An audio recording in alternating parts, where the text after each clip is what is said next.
አፄ ኃይለ ሥላሴ ለጉብኝት የተባበሩት አረብ ኤምሬት ሄደው ከአውሮፕላን አልወርድም ብለው ነበር የሚል አለ።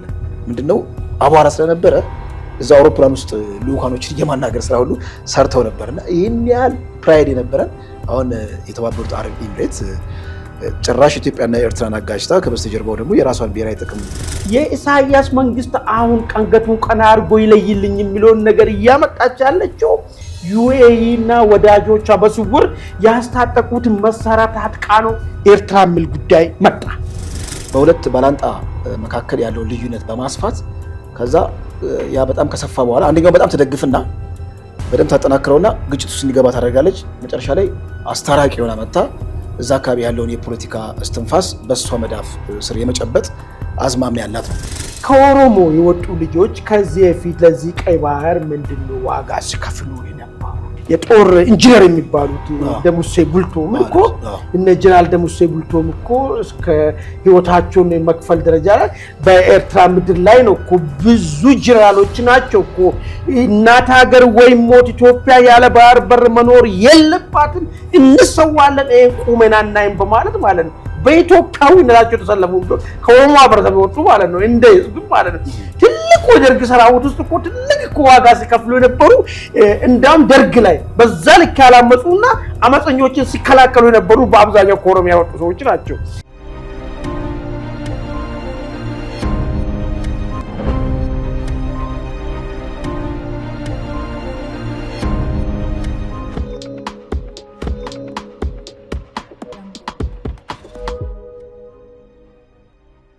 ሰላም ጤና ይስጥልን ውድ አድማጭ ተመልካቾቻችን፣ ይህ ዕለታዊ የተሰኘው የኢትዮ ውይይት ዝግጅት ነው። በዛሬው ዕለታዊ ዝግጅታችን የዩኤኢ ወታደራዊ መሳሪያ ወደ ኤርትራ መግባቱን አንድ መረጃ ወጥቷል።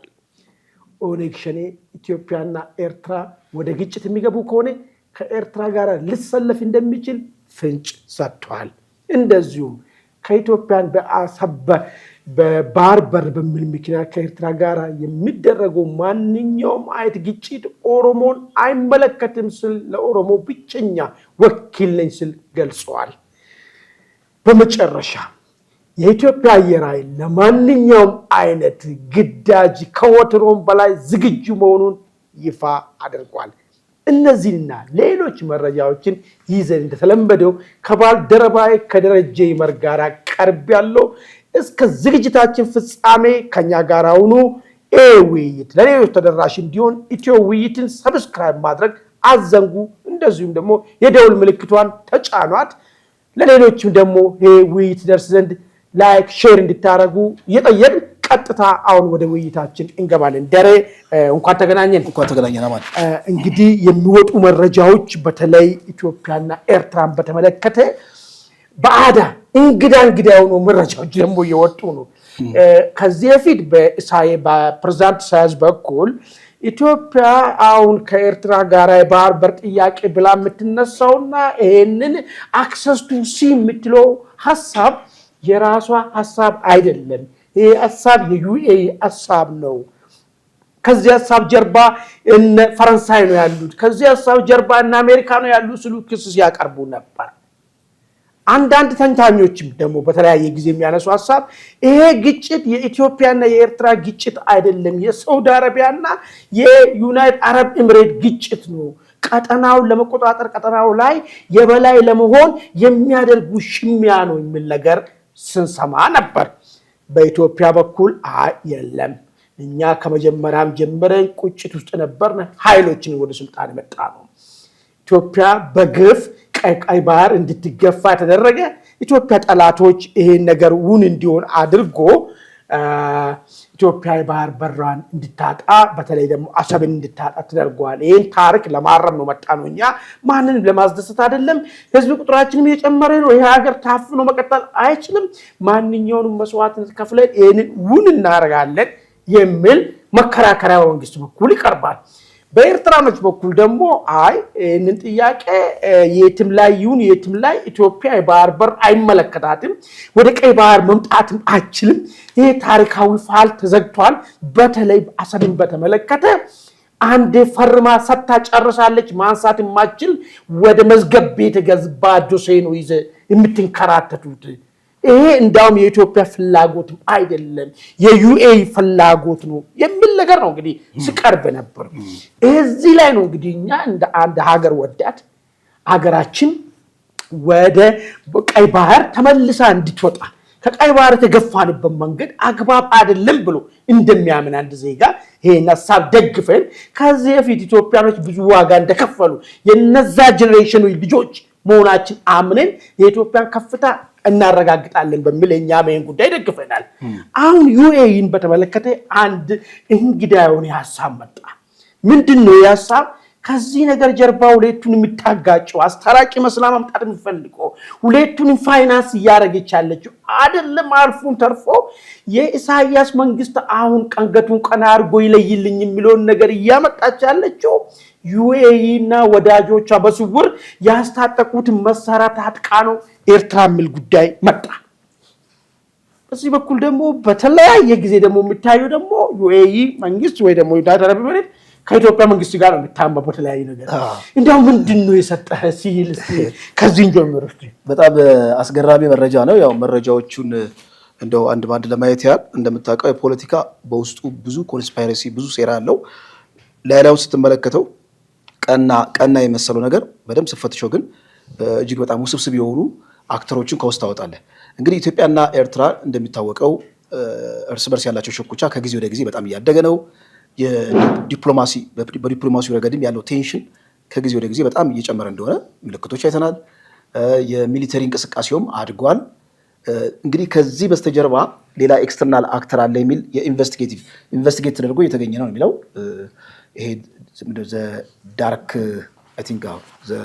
ዳርክ ሆርስ ነው የሚለው ዳርክ ቦክስ እዛ ላይ ምንድነው እያንዳንዱ ኢንቨስቲጌት አድርጎ የዩኤኢን እንቅስቃሴ ከዚህ ቀደም የነበራትን ትራክ ሪከርድ ዩኤኢ ወይም ደግሞ የተባበሩት አረብ ኤምሬት ብሔራዊ ጥቅሟን ለማስጠበቅ የምትከተለው አንድ መስመር አለ። ያ መስመር ምንድነው? በሁለት ባላንጣ መካከል ያለውን ልዩነት በማስፋት ከዛ ያ በጣም ከሰፋ በኋላ አንደኛው በጣም ተደግፍና በደንብ ታጠናክረውና ግጭት ውስጥ እንዲገባ ታደርጋለች። መጨረሻ ላይ አስታራቂ ሆና መጣ እዛ አካባቢ ያለውን የፖለቲካ እስትንፋስ በሷ መዳፍ ስር የመጨበጥ አዝማሚያ ያላት ነው። ከዚህ ቀደም ያላት ትራክ ሪከርድ ስትመለከት ሊቢያ ላይ ይሄን አድርጋለች። ሱዳን ላይ የአልቡርሃንን እና የደጋሎ ሽኩቻ ነበር። ለደጋሎ በጣም ትረዳ ነበረ። የሚገርመው ደጋሎ ከሚቆጣጠርባቸው አካባቢዎች በጣም ብዙ ወርቅ እየተዘረፈ ወደ ዱባይ ነበር የሚሄደው እና ዱባይ እንደውም የወርቅ ምርቷ በጣም በከፍተኛ ሁኔታ አድጎ ነበር ማለት ነው። እና ይሄ ነገር በየቦታው መተግበር ትፈልጋለች የሚል ነገር ነው እንግዲህ የምርመራ ዘገባው። አሁንም ከኢትዮጵያና ከኤርትራ መካከል ያለውን ሽኩቻ የበለጠ ማስፋት ትፈልጋለች። አሁን እኛ ላይላው ስንመለከት የተባበሩት አረብ ኤሚሬት ከኢትዮጵያ ጋር ያላት ግንኙነት በተለይ ኢንፍራስትራክቸርን በማሳደግ ረገድ ትልቅ ነው እና የኤርትራ መንግስትም በአደባባይ ሲከስም ተመልክተናል። ፖለቲክስ ግን ከላይ የምትመለከተው ነገር ብቻ አይደለም፣ አንደርግራውንድ የሚሰራ ብዙ ሴራ እንዳለ የሚያሳይ ነገር ነው። አንተም ቅድም ጠቀስ እንዳረከው የተባበሩት አረብ ኤሚሬት በድብቅ ለሻዕቢያ ወታደራዊ ተሽከርካሪዎች፣ የድሮን አቅርቦት እንዲሁም ደግሞ በጣም ሰርቪላንስ ቅኝት ለማድረግ የሚያግዙ ውስብስብ የወታደራዊ ቁሳቁሶችን በሷ አጋሮች አማካኝነት ወደ ለአስመራ መንግስት ሰጥታለች የሚል ነገር ነው። ይሄም ለምንድነው የፈለገችው? በኢትዮጵያና በኤርትራ መካከል ያለው ግጭት እንዲፈነዳ በማንኛውም ቅጽበት ትፈልጋለች። እንዲሁም በጣም ሾክ ያደረገኝ ምንድነው ኢትዮጵያ ውስጥ ያሉትን ሶማሊያ አካባቢና እንዲሁም ደግሞ አፋር አካባቢ ያሉትን መንግስትን የሚቃወሙ ኃይሎችን እነሱን ሁሉ በእሷ ኤጀንቶች አማካኝነት በመቅረብ እና ምንድነው በማጠናከር ረገድ ትልቅ ስራ እየሰራች ነው። ይህን ለምን እንደምታደርገው ሴንትራል ገቨርንመንቱ ሁሌ የዩኤኢ ጥገኛ እንዲሆን ትፈልጋለች።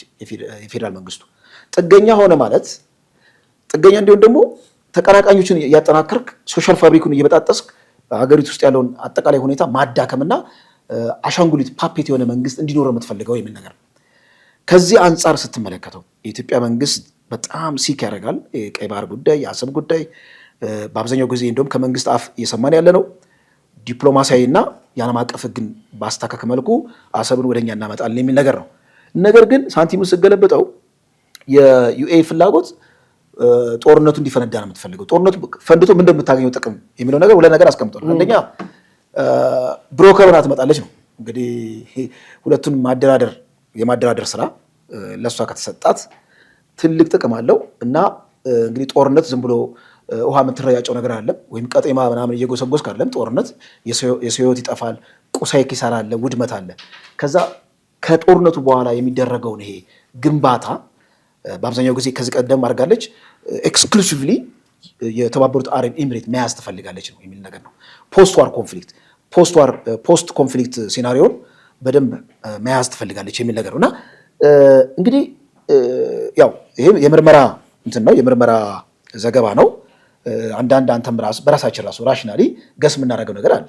የተባበሩት አረብ ኤሚሬት ሀገራትን እንዴት ነው የምትቀርበው? በጣም አክቲቭሊ በየቦታው አለሁ እያለች ነው። በጣም ትንሽዬ ሀገር እኮ ነች። የሚገርመው እኛን የመሰለ የታሪክ ባለቤት ትልቅ ሪሶርስ ያለን ትልቅ ሀገር ኤንሸንት ኤንድ ኦልድ ስቴት አዲስ ሀገር ጨቅላ ሀገር። በጣም አንድ የሚገርም አንድ ገጠመኝ አለ። ምንድነው የአፄ ኃይለ ሥላሴ ለጉብኝት የተባበሩት አረብ ኤሚሬት ሄደው ከአውሮፕላን አልወርድም ብለው ነበር የሚል አለ።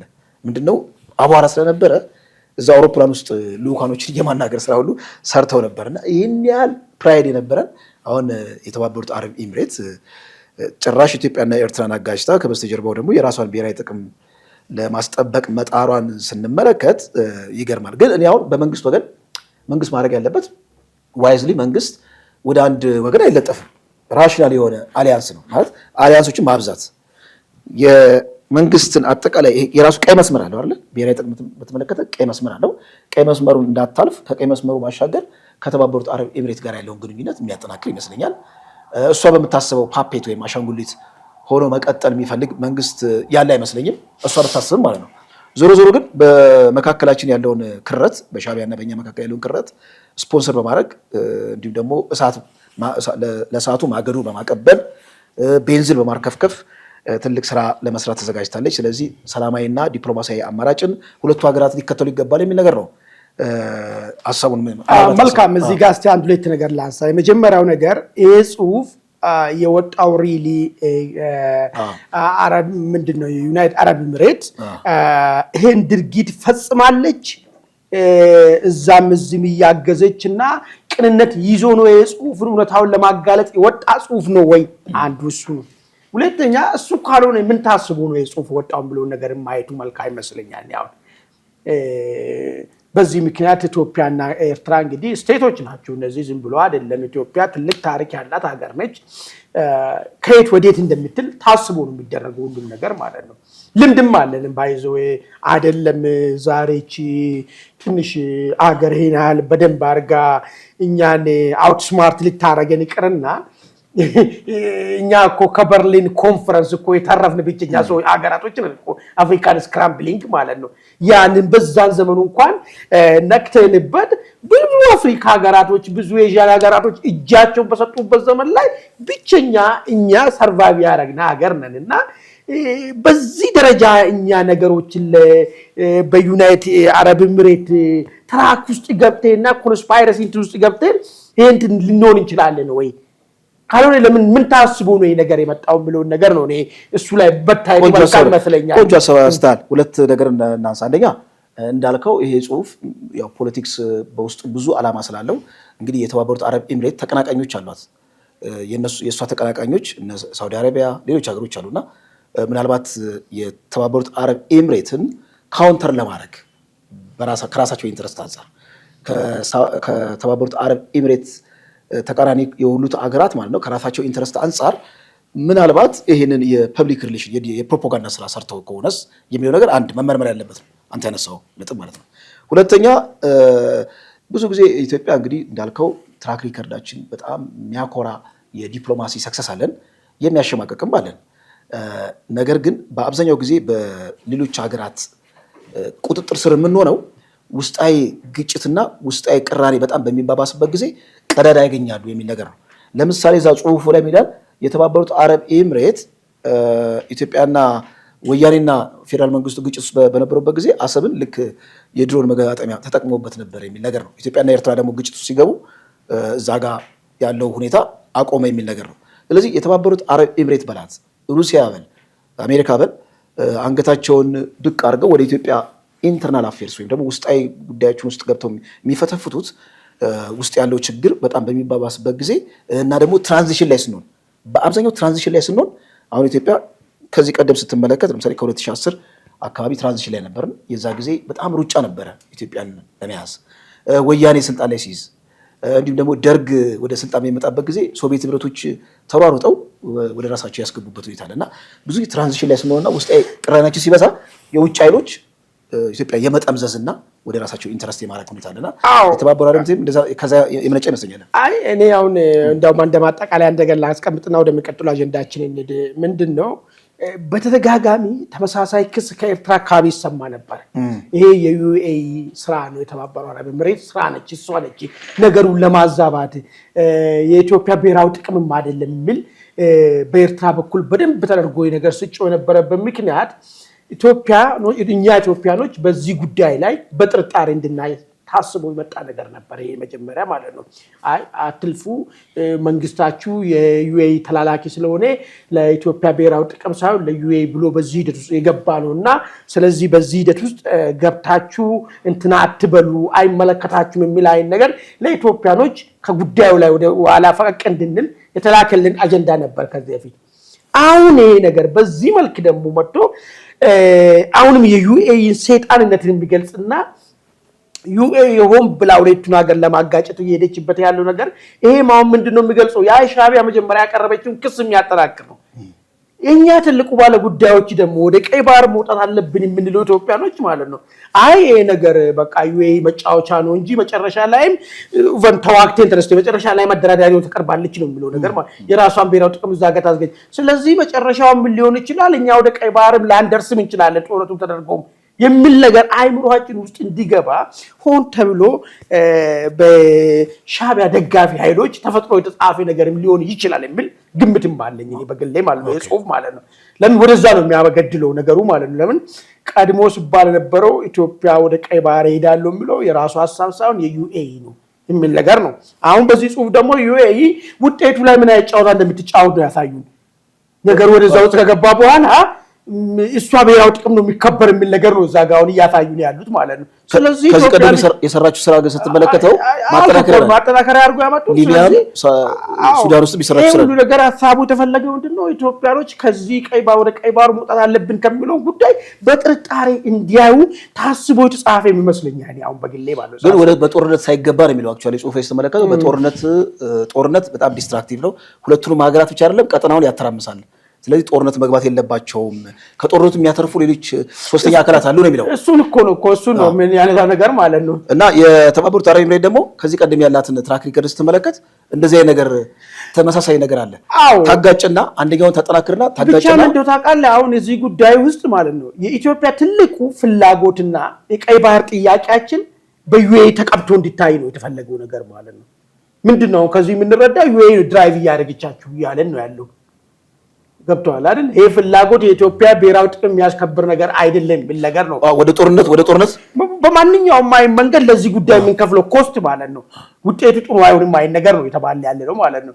እሱ ነው ወይ እውነታው እሱ ነው ወይ የሚለውን ነገር ማየቱ ጠቃሚ ይመስለኛል። አይ ቲንክ ወደሚቀጥለው ብንል ይችላል። እንግዲህ በዚህ አጋጣሚ ውድ አድማጭ ተመልካቾቻችን እናንተም ኢትዮጵያ ወደ ቀይ ባህር መውጣት አለብኝ ባለፉት 30 ዓመታት የጠፋ ታሪክ እና የተበላሸ ታሪክ መታረም አለበት በሚል እንቅስቃሴ እያደረገች እንደሆነ ይታወቃል። በኤርትራ በኩል ደግሞ ሆን ተብሎ የኔን ወረራ ለመውረር ታስቦ ይመጣል ነው ይሄም የዩኤኢ ክስ ፍላጎትን ለማሳካት ነው ኢትዮጵያን ብሔራዊ ጥቅም ለማሳካት አይደለም ስል የተለያየ ጊዜ ክስ ይቀርባል። አሁን ደግሞ መጣው ክስ ዩኤኢ ኤርትራን በስውር መንገድ እየደገፈች ኢትዮጵያንም እየደገፈች ሁለቱን አጋጭታ በመሃል እሷ ብሔራዊ ጥቅም ልታስከብር ነው የሚል ሐሳብ እየመጣ ነው ያለው። እንዳው በዚህ ጉዳይ ላይ ምንድነው ያላችሁ ሐሳብ? ሪሊ ይሄ ጉዳይ የዩኤኢ ጉዳይ ነው ወይስ በትክክል ኢትዮጵያ ወደ ቀይ ባህር መውጣት አስፈላጊና የህልውና ጉዳይ የሆነ ጉዳይ ነው? ምን ጉዳይ ላይ ሐሳባችሁ ስጡን ያልኩ በዚህ አጋጣሚ ኢትዮ ውይይትን ሰብስክራይብ አድርጉ። ወደሚቀጥለው አጀንዳ ልሂድ። የሚቀጥለው አጀንዳም ከዚሁ ጋር የሚገናኝ ነገር ነው። እንግዲህ ኦሮሞ ነጻነት ሰራዊት ብሎ ራሱን የሚጠራ መንግስት ኦነግ ሸኔ ብሎ የሚጠራው ኃይል አለ። የሱ ልዩ አማካሪ ጅሬኛ በጓድ ጅሬኛ ወልጃር ጅሬኛ የሚባሉ ውጭ ሀገር ወጥቶ ድርጅቱን በሚመለከት መግለጫ የሚሰጡት ሲኒየር እንትን አለ። እሳቸው ሰሞኑን ቀረቡና ቢቢሲ ላይ ምንድነው የቀይ ባህር ጉዳይ ኢትዮጵያ ወደ ቀይ ባህር መውጣት አለብኝ የሚል ጥያቄ ያነሳችሁ አለችሁ። እናንተ ይሄን ጉዳይ እንዴት ታያላችሁ የሚል ጥያቄ ቀርቦላችሁ ነበር። በዚህ ላይ ያስቀመጡ ነገር ምንድነው ኢትዮጵያ ከዚህ በፊት አሰብ የኤርትራ መሆኗን ፈርማ ተቀብላለች ኮሎኒያል ህግን መሰረት አሁን መልሳ ይሄንን አሰብን ሪክሌም ማድረግ ወንጀል ነው ማይሆን ነገር ነው የሚል ነገር አነሱና በዚህ አጋጣሚ በእሳቸው ንግግር ላይ ይሄ ጉዳይ የኦሮሞ ህዝብ ኮንሰርን መሆን የለበትም ቀይ ባህር አይመለከተውም መንግስት የራሱ ጉዳይ እንትን ለማለት ነው ይሄ የውጫዊ ፍላጎት ነው ብሎ እሱም የዩኤኢ እና ከሳውዲ አረቢያ ጋር ጉዳዩን አገናኘና ኦሮሞ ህዝብ በዚህ ጉዳይ ውስጥ እጁን ማስገባት የለበትም የሚል ሐሳብ አነሳ እንግዲህ ነጥቡ እሱ ነው አሁን አሰብ የኤርትራ ነው የኤርትራ አይደለም ጅሬኛ ነው የሚወስነው አወስነው የሚለው ነገር እዛ ውስጥ አንግባ እሱ ሌላ መከራከሪያ ሲሆን እንደማንኛውም እንግዲህ እንደ አንድ በዚህ ሀገር ፖለቲካ ውስጥ ተፎካካሪ ሆኖ በትጥቅ ትግል እየታገለ እንዳለ ሰው የራሳቸውን አቋም ነው ያስቀመጡት አቋማቸው ይሄ ነው ነገር ግን አሁን ነጥቡ እዚህ መሐከል ላይ ኦሮሞ ህዝብን በድፍን አመጡት ማለት ነው ኦሮሞ ህዝብን አይመለከተውም ምን ነገር አመጡ አይ እዚህ ጋር እንግዲህ አሁን ኦሮሞ ህዝብን በታሪኩ እንዳው አሁንም ሀገር እየመራም ያለው ኦሮሞ ነው ከኦሮሞ ግለሰቦች ናቸው ሀገር እየመሩ ያሉት አይመለከተውም ከሆነ ጠቅላይ ሚኒስትሩን የማይመለከታቸው ሌሎችንም በሚኒስቴር ደረጃ እንኳን ከኦሮሞ ማህበረሰብ ወጡ ሰዎችንም አይመለከታቸውም ማለት ነው ቀይ ባህር ማለት ነው እሱን እንዝለሉ ከኦሮሞ የወጡ ልጆች ከዚህ በፊት ለዚህ ቀይ ባህር ምንድነው ዋጋ ሲከፍሉ የነበሩት ማን ነው የጦር ኢንጂነር የሚባሉት ደሙሴ ቡልቶም እኮ እነ ጀነራል ደሙሴ ቡልቶም እኮ እስከ ህይወታቸውን መክፈል ደረጃ ላይ በኤርትራ ምድር ላይ ነው እኮ ብዙ ጀነራሎች ናቸው እኮ እናት ሀገር ወይ ሞት ኢትዮጵያ ያለ ባህር በር መኖር የለባትም እንሰዋለን ቁመናናይም በማለት ማለት ነው በኢትዮጵያዊነታቸው ተሰለፉ ከኦሮሞ ማህበረሰብ ወጡ ማለት ነው እንደ ህዝብ ማለት ነው ትልቁ ደርግ ሰራዊት ውስጥ እኮ ትልቅ እኮ ዋጋ ሲከፍሉ የነበሩ እንዳም ደርግ ላይ በዛ ልክ ያላመጹና አመፀኞችን ሲከላከሉ የነበሩ በአብዛኛው ከኦሮሚያ ወጡ ሰዎች ናቸው ስለዚህ ኦሮሞን አይመለከተውም ማለት እንዳው ይሄ የብሔርተኛ ብዙ ጊዜ ምንድነው መሰለህ ያው ሰምተ ከሆነ አማራን አይመለከተውም ይላል ኦሮሞን አይመለከተውም ትግሬ ላይ አንድ ሰው ይሄ ነው እንደዚህ ብለው እኔ በምን ህግ እሱ ኦሮሞ ወክሎ እንደሚያወራ እሱ በምን ህግ አማራ ወክሎ እንደሚያወራ እሱ በየትኛው ውል ትግሬን ወክለ አውራ ተባለና አንተ የትግራይን ፍላጎት የምታንጸባርቀው ተብሎ እንደተሰጠ አይታወቅም ብሔርተኛ ደፋር ነው ባይው ደፋር ነውና እንግዲህ አንድ ትንሽ ነገር ላርሳለህና ወደ አንተ ይመልሳለሁ እንግዲህ ብዙ ጊዜ ምጽዋን ታሪክ እናነሳለን ምጽዋ መጨረሻ ቀን ላይ በሻቢያ እጅ ላይ ሲገባ ኢትዮጵያ ባህር በር አልባ ሆነችበት ቀን ላይ አንድ ወለጋ ልጅ እዛ ቦታ ነበር እነ ጀነራል ተሾሜ ራሳቸውን ካጠፉ በኋላ ለኮሎኔል ጨናቂ ራሳቸውን ካጠፉ ከፍተኞች ኢትዮጵያ ለባህር በር ስትኖርና እንደዚህ ኢትዮጵያ ሲገዙ ከማይማ ብሞት ይሻለኛል ብሎ ዘሎ ተነስቶ እስከነ ህይወቱ ቀይ ባህር ውስጥ ገባው ይሄ ታሪክ አለ ጃልጅሬኛን አይመለከቱም እንዳሉት ሁሉ በቃላቸው ቶሮንቶ ቁጭ ብሎ ያ ወጣት ወለጋ ልጅ ደግሞ ማለት ይሄንን ማቁሚያ ላይውን ብሎ ነው ቀይ ባህር ዘሎ የገባው የትኛው ነው ኦሮሞ ፍላጎት ከሁለቱ አይመለከተውም ብሎ በርገር እየበሉ እንትን ያለው ወይስ ፕራክቲካሊ እዛ ቦታ ቁጭ ብሎ ዋጋ የከፈለው ነው የሚለው ነገር ማየቱ እንግዲህ ጠቃሚ ይሆናል ማለት ነው ምናልባት በዚህ ላሳካለ ብሔርተኞች ያው ደፋር ናቸው አንተ እንዳልከው የወጡበት ማህበረሰብ ልክ እንደ ግል ድርጅት ሰርቲፊኬት ያወጡበት ፒኤልሲ ያለ ነገር የሚቆጥሩት እና ያ ድርጅት የነሱ ነው በቃ ፈላጭ ቆራጭ እነሱ ናቸው ብዝሃ አስተሳሰብ የለም ብዝሃ ማንነት የለም በቃ የነሱ የግል ንብረታቸውና ይሄም የኦነግን መግለጫ ስትመለከት ሐሳባቸውን ስትመለከት ከዛ ይመነጭ ነው ሌላው ከዚህ ጋር በተገናኘ እኔ መግለጫው የማነ ገብረ መስቀል የጻፈው ነው የሚመስለው የማነ ገብረ መስቀል ትዊተር ላይ ከሚያስቀምጠው ሐሳብና አሁን የኦነግ ሐሳብ ምን ልዩነት አለው ገባ የማነ ገብረ መስቀል የሚናገረው ከይኩ ነው በቃ ኦሬዲ ህጋዊ ነው በቅኝ ግዛት ህግ እኛ ጠቅላይ ወስደናል ኢትዮጵያ ምንም አይነት ህጋዊ እንትን የላትም የሚለው ነገር ከአንድ ከኤርትራ አክቲቪስት እና የፖለቲከኛ ከሚሰማው ከዚህም ሰምተናል ማለት ነው አብዛኛው ጊዜ ተቋሚ ፓርቲዎች ችግራቸው በኢትዮጵያ ታሪክ ውስጥ እንመለከት የፖለቲካ ታሪክ ውስጥ እንመለከት ምንድነው ጊዜያዊ የፖለቲካ ትርፍ እንጂ ብሔራዊ ጥቅምን ታሳቢ ያደርጉ ጊዜያዊ የፖለቲካ ትርፍ እንጂ ብሔራዊ ጥቅም የሚባለው ነገር ይሄ አጠቃላይ በናሽናል ደረጃ ያለው ብሔራዊ ጥቅም ምንም ቼክ አድርጎ ያውቁም በታሪክ እናውቀዋለን ሌላው በጣም የገረመኝ እንዴ በአብዛኛው ጊዜ ማለት ነው ይሄንን ሐሳብ በሚያንጸባርቁበት ጊዜ የኦሮሞ ህዝብ ወክሏቸው ተናገሩልኝ ብሏቸው ልክ መድረክ ሰጥቷቸው የሚያወሩ ነው የሚመስለው። ነገር ግን ቀይ ባህርን በተመለከተ እንግዲህ የሰርቫይቫል ጉዳይ ነው። ብዙ የኦሮሞ ብሔረሰብ ማንነት ያላቸው ጀግኖች ተሰውተዋል። የአማራ፣ የጉራጌ፣ የትግራይ ኢትዮጵያን በሙሉ የተሰዉበት ጉዳይ ነው እና ዝም ብለህ አንድ የሆነ ብሔርተኛ ተነስቶ ለራሱ የፖለቲካ ትርፍ በአደባባይ ዲስኩር ቢያሰማ ብዙም ትርጉም የሚሰጥ አይመስለኝም። ምናልባት በዚህ ላይ አንድ ሀሳብ ልጨምርበትና ወደ መውጫችን እንሄዳለን። እንዳው ይሄ ነገር አይሁንና ወደ ግጭት ቢያመራ ኢትዮጵያና ኤርትራ መካከል ምናልባት በቀይ ባህር ጉዳይ የሰላማዊ ነገር አማራጮች ሁሉ ብዘጉና ወደ ግጭት ቢያመራ እነዚህ ሰዎች ልክ ከዚህ በፊት ውሃት ዚያድ ባሬ ጋር እንደተሰለፈ ሁሉ ከኤርትራ ጋር ተሰልፎ ኢትዮጵያን ቀይ ባህር አይመለከታትም አይገባትም ብሎ ይወጉን ይሆን? ምን ጥያቄም አለኝ እኔ አሁን እንደዛስ ከሆነ ምን ታሪክ እንዴት ነው የሚፈርዳቸው? ምን ነገር ማሰብ ፈልጋለሁ። ሁሉ አካባቢ ያሉት ነው ባይዘው ይሄንን ኦኔግ ኦሮሞ ነጻነት ሰራዊት ብቻ ነው የጎጃሙን ፋኖ ይሄን ነገር በድፍረት ተናግረዋል። አይመለከተው ምናምን ነገር የሚለው ነገርና ይሄ ፍላጎት የዩኤኢ ነው እንጂ ኢትዮጵያ ፍላጎት አይደለም ብሎ በድፍረት በተሞላ እስቲ ኢትዮጵያ ወደ ቀይ ባህር መመለስን አትፈልግም ብሎ በድፍረት ነው ሲናገሩ ብቻ እነሱ ምን እየበሉ ምን እየጠጡ ምን እንትን እያሉ ያጨሱ እንደሚያወሩ አናቅምና ማለት ነው። ነገር ከሄድ እንዴት ሆኖ በኢትዮጵያ እንዳው እንኳን አይቆየው ጉዳያችን አይደለም እኛ ሌላ ጉዳይ ይዘናል ብትል እንኳን ይሻላል። እንደዚህ በድፍረት ስትናገር ይሄ ያው የህወሓትን ታሪክ እንደመድገም ነው ያያዩታለው። ወደ ግጭት ብናመራ እነዚህ ኃይሎች አሰላለፍ ምን ሊሆን ይችላል የሚለው ነገርም አሳሳቢና ከወዲሁ ህዝቡ እንደረዳቸውም ሁኔታዎች ያመቻቸ ይመስለኛል። ወደ መጨረሻ አጀንዳው ይነድ ሁለት አጀንዳ አለ መሰለኝ አይደል? ትግራይና አየር ኃይሉ አየር ኃይሉን እንግዲህ ምናልባት እስቲ ያሳስቲንት የአየር ኃይሉ አክቹአሊ ብዙም ሰፋ ያለ ነገር አይደለም። ያው የአየር ኃይል ዋና አዛዡ ሜጀር ጀነራል አይ ቲንክ ይልማ ናቸው። እርሳቸው በምርቃቱ እንትን ላይ ምንድነው ሴሬሞኒ ላይ ግዳጃቸውን የፈጸሙ በጣም ብዙ ጀግኖች የአየር ኃይል ባልደረባዎችን በሚሸልሙበት ጊዜ አሁን ለትልቅ አገራዊ ግዳጅ ከዚህ ቀደም እንዲሁም ጀነራል አበባው ተናግረዋል። ትልቅ አገራዊ ግዳጅ ስላለ ተዘጋጁ የሚል ጦሩን ተናግረው ነበረ። አሁን ደግሞ ለአየር ኃይሉ ያንኑ ቃል በደገመ መልኩ ሜጀር ጀነራል ይልማ መርዳሳ መልእክታቸውን አስተላልፈዋል። ዝግጁ መሆን አለባችሁ። አሁን ትልቅ አገራዊ ግዳጅ አለ። በጣም ዘመናዊ የሆኑ ጀቶችም አሉ። ዌል ኢኩዊፕድ ነች ኢትዮጵያ።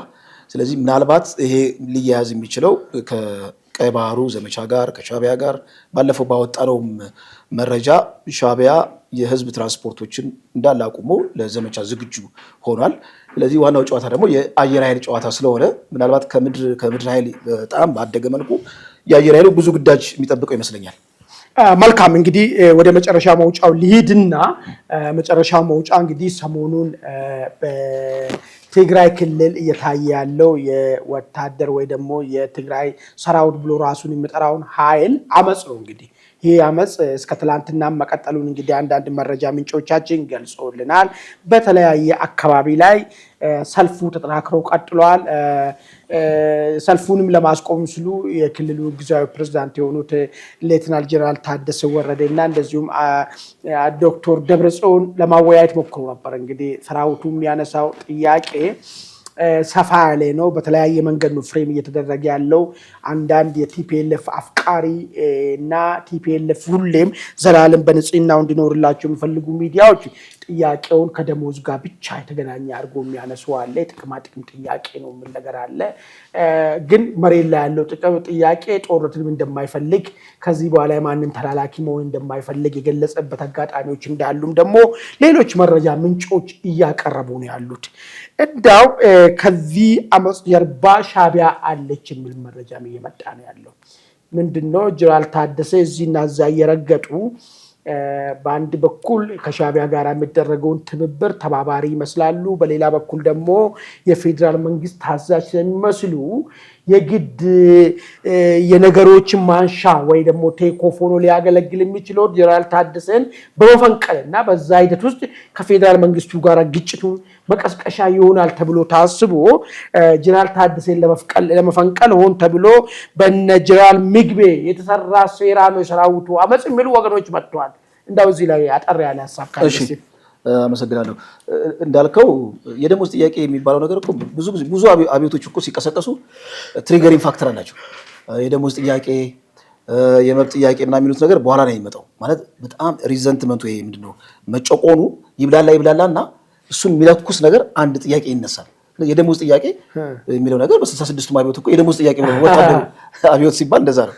ከዚህ ጋር ተያይዞ ግን አንድ በጣም ጥሩ ነጥብ ያነሳው ምንድነው የታደሰ ወረደ ጀነራል ታደሰ ወረደን ማንሳት ይፈልጋል የሚለው ነገር ከዚህ ቀደም ጻድቃን ሌተናል ጀነራል ጻድቃን ገብረተንሳይ ተናግረዋል። እሳቸው ምን ብለዋል? ሻዕቢያ ይሄ የታደሰ ወረደን አስወግዶ የራሱን በደንብ የራሱን ኤሌመንት ወይም ደግሞ የራሱን ሐሳብ የሚያንጸባርቅ ቡድን እዛ ላይ ማስቀመጥ ይፈልጋል የሚል ነገር ነው። አሁን ኦኬ እሺ ጀነራል ታደሰ ወረዱ ወይም ተወገዱ። በምግበይ የሚዘወር አንድ የሆነ ክሊክ ስልጣን ላይ ወጣ። ሌላ ኦፕሬሽን አለ በነገራችን ላይ። ከዛ በኋላ ቀጥታ ወልቃይት ነው የሚዘምቱት ነው የሚባለው። ወልቃይት ሲዘምቱ ሻዕቢያ ፕሮሚስ ገብቶላቸዋል ለወያኔዎች ማለት ነው። ወልቃይት አካባቢ የሚፈጠረው እሳት የፌዴራል መንግስቱን አጠቃላይ መከላከያውን ሰራዊት ትኩረት በመበተንና ሻዕቢያ ላይ ሊነሳ የሚችለው ሻዕቢያ ላይ ሊደረግ የሚችለውን ዘመቻ እግር በመጎተትና አጠቃላይ በእኛ ኢንተርናል ተርቡላንስ ሰዓቱን እየሞቀ የሚስቅበት የሚዝናናበት አይነት ሁኔታ እንዲፈጠር ያደርጋል የሚል ነገር ነውና የነ ምግበይ ስልጣን ላይ መውጣት ቀጥታ ወደ ዘመቻ ነው የሚሄዱት። ልክ እንደ ታደሰ ወረደ ቁጭ ብለው በተወሰነ ደረጃ እንኳን ቀጭንም ብትሆን ከፌዴራል መንግስቱ ጋር የሚገናኙበት ሁኔታ ይበጠሳል ማለት ነውና ቀጥታ ወደ ኦፕሬሽን ነው የሚሄዱት። ያ ኦፕሬሽን ደግሞ የኢትዮጵያን መስቀልቅል የኢትዮጵያን ክራይሲስ የበለጠ ሊያባብስ የሚችል ነው። መልካም እንግዲህ ነገሮች ቀጥሎ ምን ተያይዞ ሊመጡ ይችላሉ የሚለውን ነገር ወደፊት የሚታየው ይሆናል። አይ ቲንክ የዛሬውን ውይይታችን በዚህ በመጠቃለል እንግዲህ ውድ አድማጭ ተመልካቾቻችን የዛሬውን ውይይታችን በዚህ ላይ እናቆማለን። እንግዲህ ይሄ ውይይት ለሌሎች ተደራሽ ይሆን ዘንድም ሼር ማድረግ እንደዚሁም ደግሞ ሐሳባችሁን በሐሳብ መስጫ ላይ እንድትሰጡን እየጠየቅን በሚቀጥለው እስክንገናኝ ድረስ መልካም ቆይታ